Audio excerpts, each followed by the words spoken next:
kind of massaging my feet while doing this, because today I am actually going to be doing a another Criterion Blu-ray unboxing video. I'm kind of doing better with this my right arm, if you're curious, of the last Blu-ray video I did. And now, a little bit more of a quicker video this time, because there is something important I had to do a little bit later on.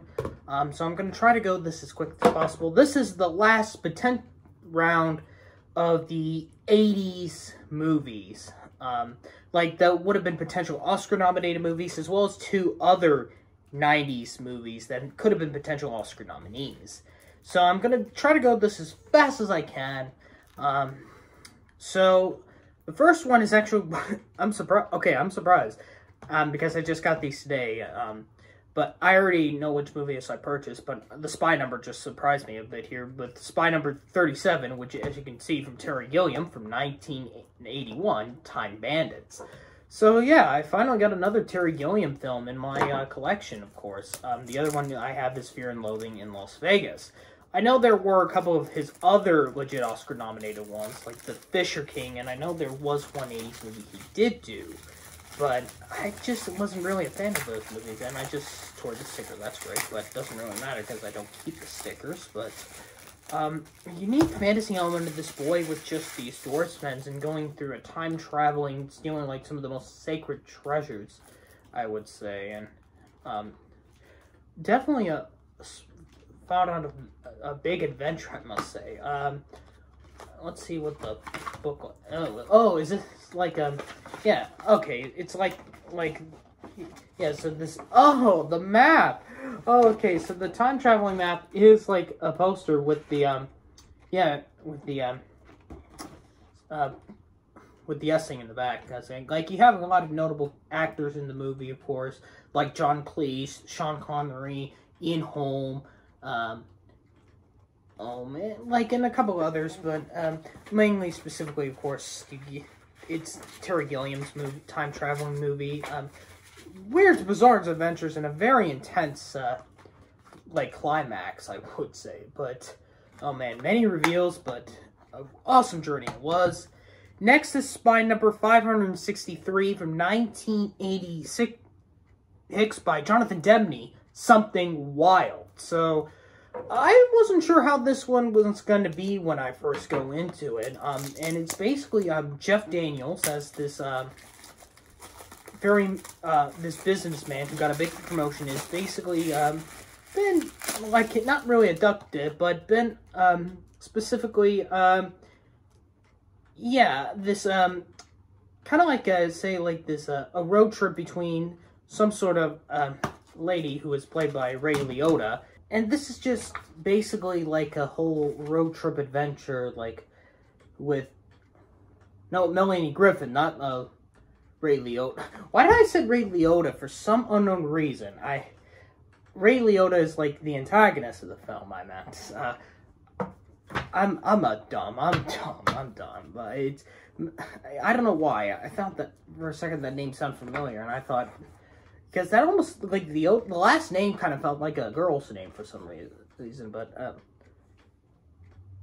okay, for some unknown reason, I felt like the blue and the white thing, it almost kind of looks like a 3D thing for some unknown reason when I'm looking at this, so, like, oh well, but, I really had a great time with this movie.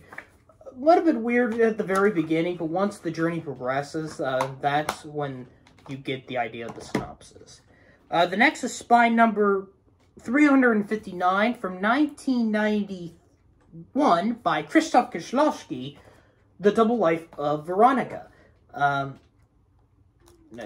I think it's Veronica, or is it Veronica Q? Well, it's Veronica, I believe. That's what the name is, because it just has the Q in it. And, of course, this is, as you know, for Kieślowski, I do have the 3 Colors trilogy I got over a year ago. Almost over a year ago, I believe. Yeah, because I started, like, well, yeah, almost over a year ago. Now, I did almost intend to watch Blind Chase, that was part of the collection from the 80s, but I couldn't be able to, specifically from what I've been able to find of the movie, of course, when I was watching it, the subtitles was out of sync, so unfortunately I didn't get the opportunity. Another big booklet from Kieślowski, but it's basically the star of the film, who's also one of the stars of Three Colors Red, the main female lead, is playing two different women that are basically the same. One is a Polish one, one's a French one, but we specifically focus a lot on the French one throughout a lot of the movie. Like, we see the Polish one at the very beginning, and then, not a spoiler, but the Polish one dies from a sudden collapse, and then we go and follow the French woman for the rest of the movie, and there's something similar with this, especially with the music aspect of the movie.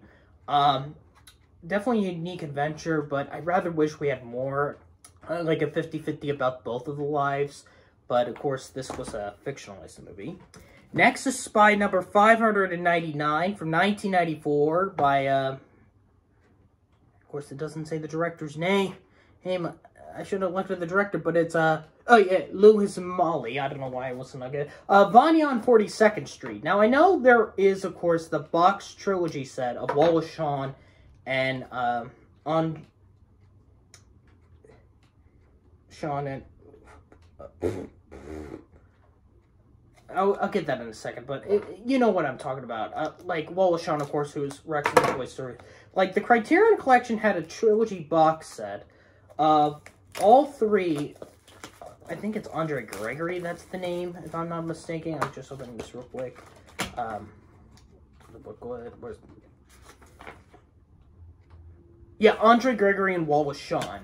And it's basically a play rehearsal of the most popular of Uncle Vanya's play. It's a Broadway rehearsal. It has both Shawn and Gregory. Julianne Moore is also in this as well. Phoebe Bran, and yeah, because the other two that are part of this, My Dinner with Andre and A Master Builder, which that latter one was by Jonathan Demme, I didn't really get with The Master Builder, and I got really kind of a little bit bored with My Dinner with Andre, because it's just basically them discussing in the dinner. This one, it's just basically a play rehearsal, but it's just like, they're doing the entire play in a rehearsal form, and that's what is very unique with the acting that just kind of really stands out to me when I saw that. And finally, Spy number 521 by Jim Jarmusch from 1989, Mystery Train. Another Jarmusch film is in this list, and this is a very interesting one, because this is an anthology film involving 3 stories taking place in Nashville, Tennessee, and they're all in this hotel, and they're all in this, and it's basically like a Japanese couple, a French, I believe it's a French,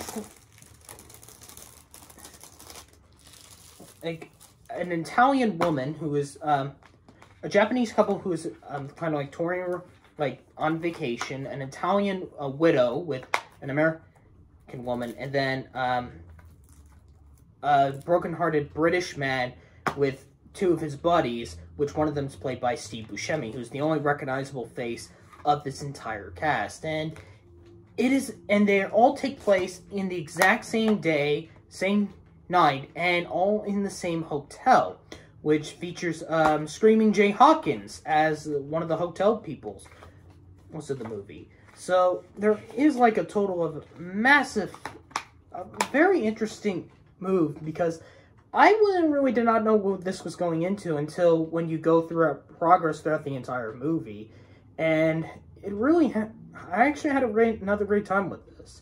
I would love to go in more detail, but like I said, I kind of have to make this video shorter than usual, as I'm, oh man, I'm massaging my feet here still.